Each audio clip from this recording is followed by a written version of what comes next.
أهلا بكم مع أخبار النادي الأهلي اليوم. خبرنا الأول: النادي الأهلي يحاول إقناع كولر بالتعاقد مع زيكو. بفضل الله الأيام بتثبت صحة كلامنا في مودرن كورة. من فترة انفردنا وقلنا إن كولر هو اللي رافض زيكو زيه زي عبد الرحمن مجدي. وقتها الناس اتفاجئت بالكلام ده وقالت لا، كلام غير صحيح. دلوقتي اهو الإعلام المصري كله بيتكلم وبيؤكد على أن كولر دلوقتي في محاولات قوية معه من جانب النادي الأهلي من أجل إقناعه بالتعاقد مع جناح نادي زد زيكو لحل أزمة الجناح، وذلك بعد رحيل أحمد عبد القادر. وزي ما قلت لحضراتكم السبب هو إن كولر شايف إن زيكو لا يؤدي الأدوار الدفاعية. خبرنا الثاني: الصحافة القطرية تعلنها تريزيجيه إلى الريان وبن شرقي إلى نادي الريان أيضا، ولكن يشارك فقط في دوري أبطال آسيا.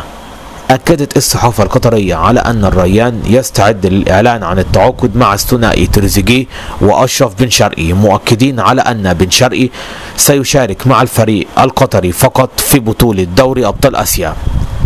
خبرنا الثالث: وكيل أعمال كوكا الأهلي وافق على رحيله، ولكن تحدث وكيل كوكا وأكد على أن النادي الأهلي لم يكن يمانع في رحيل كوكا، والأهلي كان منفتح للحديث في حال وجود عرض مالي قوي، ولكن كولر هو من تمسك باللاعب ورفض رحيله في ظل وجود ضغط بطولات في الموسم القادم، والأهلي احترم رغبة مديره الفني وفي النهاية رفض العرض.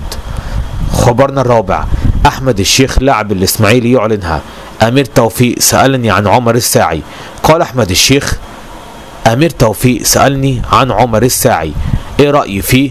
قلت له ده لاعب كبير، وقلت له إن الأهلي بيشتري دايما اللي بيشتريه، والأهلي لا يشتري أي لاعب جيد يظهر فجأة، بل يسأل عن شخصيته داخل وخارج الملعب.